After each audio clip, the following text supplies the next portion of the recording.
Hey everybody, it's me, your boy Al, over here at One Man Indie. Once again, one more again. And I'm coming to you fresh off the heels of some work that I'm doing in the background. And I'm going to talk about that briefly.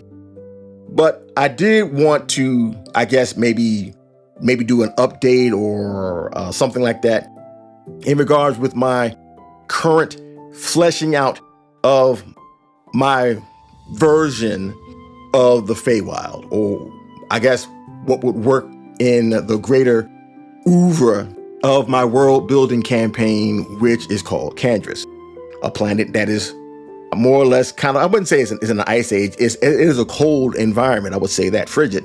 But psionics rule the world. There's no such thing as magic. So in regards with that, the world is much more harsher than what you would usually find. I guess the best way of thinking of it is kind of like a cold Athos from Dark Sun. That probably may be the best way of looking at it. And for my, I guess, rendition of the Feywild, I'm using what's called the Bitter Morass, which is a colder, bog-like, swamp-like, marshy, fen kind of region where I create my twists on different kinds of English, Irish, Welsh folklore, which is basically where people came up with the idea for the Feywild. I'm making my twist on that. So I've already done 3 shorts, which are what I'm calling my Creature Feature Fridays. Had great fun actually making those. It was a great process. Enjoyed it. Hope you actually do like them.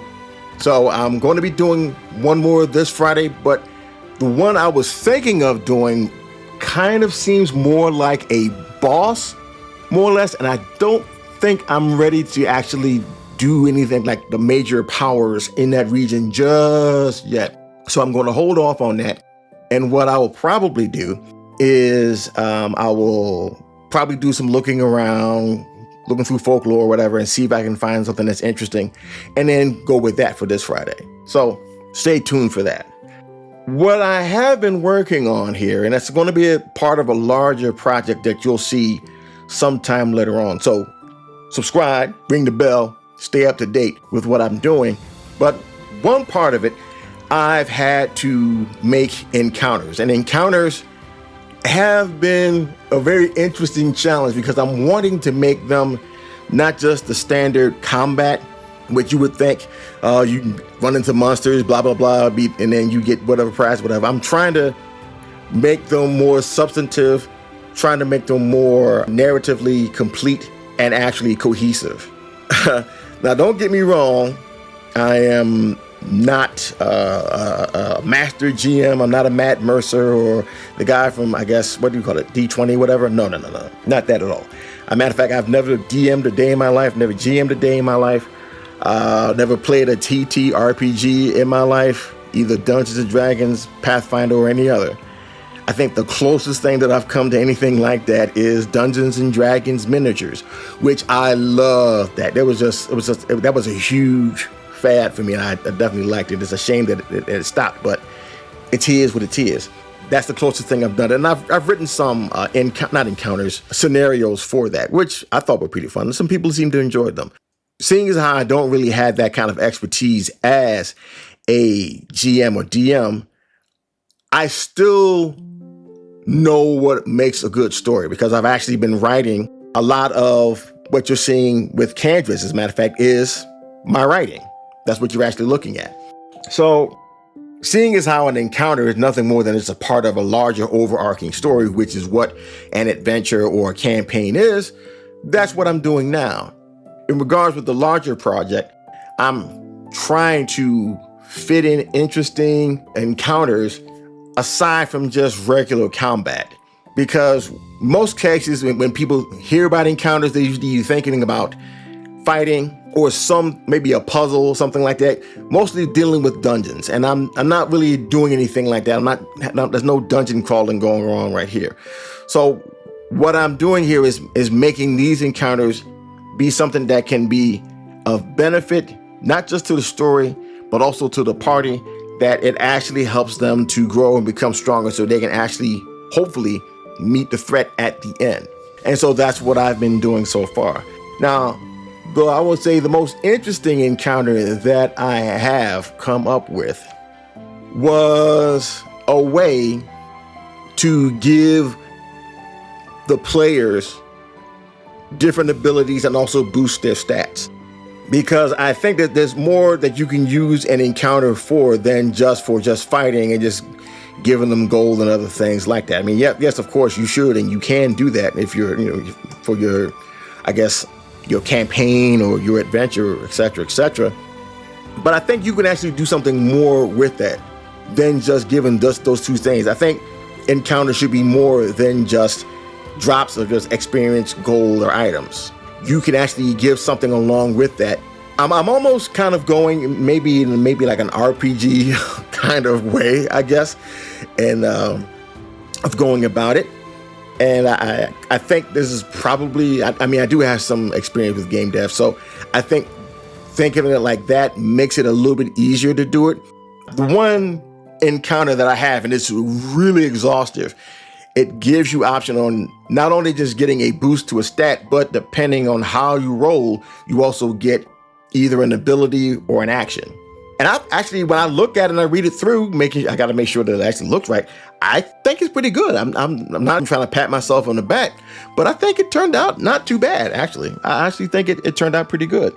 I think anybody who played with it would definitely have a fairly good experience with it. Now, that one took me a while because I had to think about it. I really had to think about that one. Now, another one that I have here, and people may think that I'm being kind of mean, this other one is literally walking into, I guess it is walking into a literally bad situation. And you have to, there's going to be no rolling for this one. You literally are going to have to pick a number between 1 and 3. And depending on what number you pick, you're going to have a pretty bad day. Why did I do this? I did this because it's not something that necessarily had to happen, but I figured it was a good time to maybe, and you may think I'm being kind of mean about it, kind of mess with the player a bit.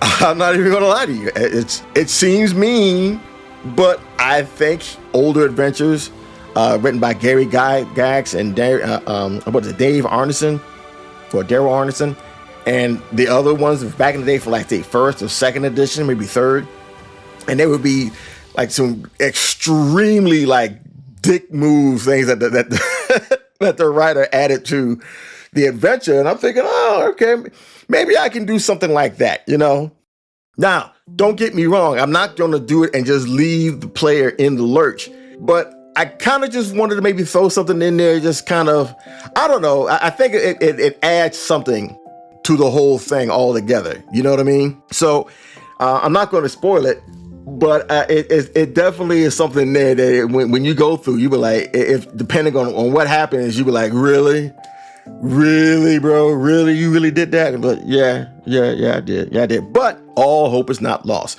because I have another encounter where you can, if you have enough, resources or whatever, it can be fixed for you, but it's going to cost you. It's going to cost you to do it. And again, this also gives an opportunity for you to maybe gather up some supplies, maybe some items and things of this nature, so you can be, I guess, as ready as possible to meet the final problem going forward. That was basically the way I wanted to do it.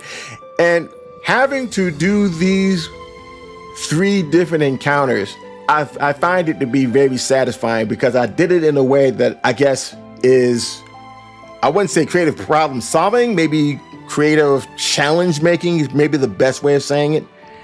That I think, at least I think that the people who play this, or the person who will play this, will enjoy what I do with it. Because I want to give an experience that I think people will like when they get through with it. Or at least I hope I can anyway. I mean, you'll never know. I'll have to ask people's opinion for that. But I want to try, at least, if I can do so. So I think that all DMs, GMs, I guess adventure writers, module writers, whatever you want to call yourself when you're doing anything for TTRPGs, I think you should try, instead of making encounters that are like either puzzles or just regular encounters, throw in some other encounters that kind of will maybe mess with your player a little bit, maybe even give kind of bonuses and rewards to your player, or even give abilities to either heal from the early previous dickishness that you gave them beforehand. But I think there's so many things that you can do with encounters if you wish to use just a little bit of creativity. And I think with those encounters, you'll make your adventures better, you'll make your campaigns better, and you will give a better result to your players when you present it to them. So that's basically my idea on that, my outlook on that, my experience with that. You'll see some thumbnails from some of the particular encounters that I've come up with. Maybe if people are interested, I can maybe expand on what I am currently doing. Hopefully, maybe somebody will. Let me know in the comment section. Maybe you can tell me what kind of encounters you've made for your players if you are a DM or GM, and how that worked out. Maybe that might be able to give me some ideas going forward. I don't know. And if you're interested, please let me know in the comment section, and I will definitely try to make a video to explain in some way, shape, or form what I am doing and basically how it's going. So I want to thank you guys for coming to my, I almost wanted to say TED Talk, but it's not a TED Talk. Thank you for coming to watch this. I hope you do like this, and I hope it maybe gave you something to think about for your own game writing, campaign writing, adventure writing, etc., etc. Again, my name is Al. I'm over here at One Man Indie, still trying to keep things going and growing.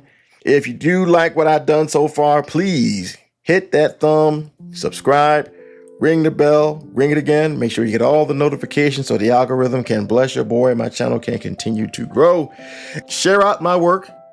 Let other people know about me, so I may be able to, in some way, shape, or form, maybe I might be able to give ideas and inspiration to others.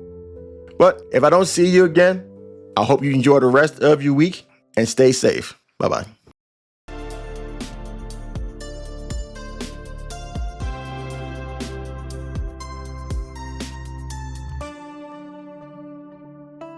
If you enjoyed the content, please support this channel by liking, subscribing, and ringing the notification bell for more.